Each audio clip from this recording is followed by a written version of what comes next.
Sean from SW Inspections here. More story time.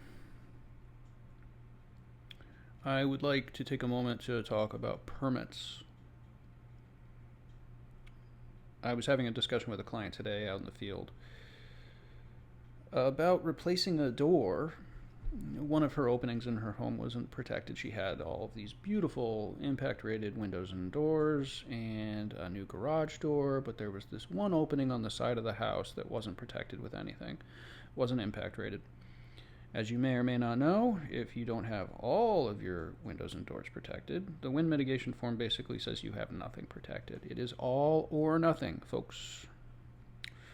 So I had a conversation with her about it, saying that she should probably upgrade this last opening so that she could save money on her homeowner's insurance. That's why I'm there. That's my job. Maximize the discount for you. And she told me a story about how she was about to have it lined up. She had a person that was a contractor, handyman, whatever. I don't know. I didn't meet the person. And he was ready to install the door. And she said to him, rightfully so, okay, can you go ahead and pull a permit to get the door replaced? And he said no. And she asked why. And as it turns out, he's not licensed. So you have to be a licensed contractor in order to pull a permit for somebody else's house.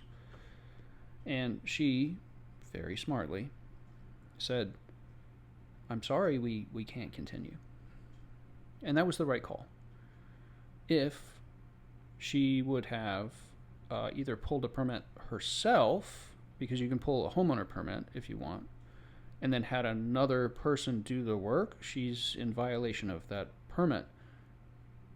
A homeowner permit is only for you doing work on your own property. Right when you hire somebody else to do it, they need to get their license number involved and all the other fun things that happen.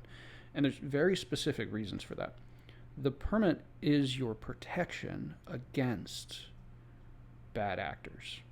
I can't tell you how many times I've been in a situation where I've got a person who had a permit pulled and the company is not making things right when they screwed up.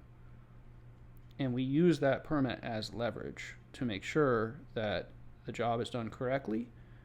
And if it isn't, we can start the process of trying to get rid of bad people, bad contractors, bad subcontractors, people who are working without licenses, people who are doing things wrong, people who are taking your money and running.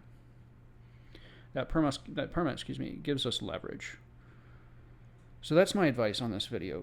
Always, no matter what you're doing on your home, if somebody else is doing the work, they need to pull a permit for you, whether that be a roof replacement, an electrical panel replacement, a water heater replacement, a kitchen remodel,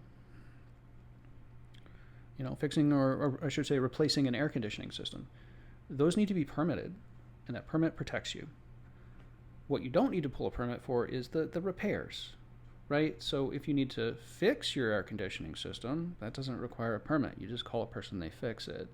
If you need to repair your roof, and we're talking about minor repairs, you don't need to pull a permit just to have the person fix it. But if they're replacing the system and it's over a certain dollar amount, and it's somebody else that's doing the work, not you as the homeowner, that permit is required and it's there to help you. So please take my advice. I've seen it too many times where it goes sideways.